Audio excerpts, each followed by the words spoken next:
Hello guides, ನೀವೀಗ ನೋಡ್ತಾ ಇದ್ದೀರಾ ಸೀಬೆಕಾಯಿ ಸ್ಟಾರ್ ಫ್ರೂಟ್ಸು.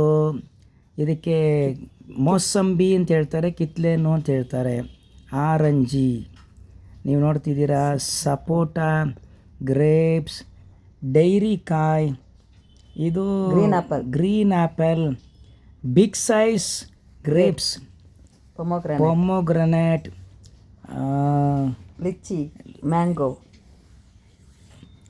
ಮಕ್ಕ, ಜೋಳ ಅಂತ ಹೇಳ್ತೀವಿ ಇದಕ್ಕೆ, ಸೇಬೆಕಾಯಿ, ಇದನ್ನು ಪೈನಾಪಲು, ಆ್ಯಪಲ್ಲು, ವೆರೈಟಿ ಆ್ಯಪಲ್ಲು, ಬಾತ್ಕೋಳಿ ನೋಡ್ತಿದ್ದೀರಾ, ಕೊಕ್ಕೊ ಕೊಕ್ಕೊ, ದೊಡ್ಡ ಮೆಣಸಿನ್ಕಾಯಿ, ಕ್ಯಾರೆಟ್, ಇದಕ್ಕೇನು ತೊಂಡೆಕಾಯಿ.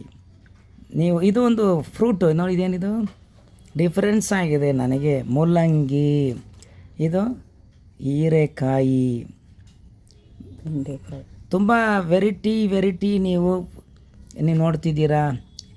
ಇದೇನು ಇದು ಹೀರೆಕಾಯಿನ, ಪಡಲಕಾಯಿ, ಮಾವಿನಕಾಯಿ, ದೊಡ್ಡ ಬದನೆಕಾಯಿ, ಮೂಲಂಗಿ, ಎಲೆಕೋಸು ಅಂತಾರೆ ಇದಕ್ಕೆ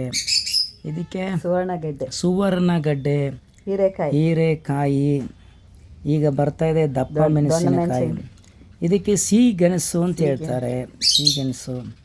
ನೀವು ನೋಡ್ತಿದ್ದೀರಾ ವಿಲೇದ ಎಲೆ, ಕೆಲವರೆಲ್ಲ ಎಲೆ ಅಡಿಕೆ ಹಾಕ್ತಾರಲ್ಲ, ಅದು ಹೇಳಬೇಕು ಅಂದರೆ ಹೂಕೋಸ್, ಎಲೆಕೋಸ್ ಎಲ್ಲ ಇಲ್ಲಿ ವೆರೈಟಿ ಆಗಿ ನೀವು ನೋಡ್ತಿದ್ದೀರಾ. ಎಲೆಕೋಸು ನೋಡ್ತಿದ್ದೀರಾ, ಹೂಕೋಸು ನೋಡ್ತಿದ್ದೀರಾ, ಮರಗೆಣಸು ತಿಂದರೆ ಆರೋಗ್ಯಕ್ಕೆ ಒಳ್ಳೆಯದು. ದೊಡ್ಡ ಬದನೆಕಾಯಿ,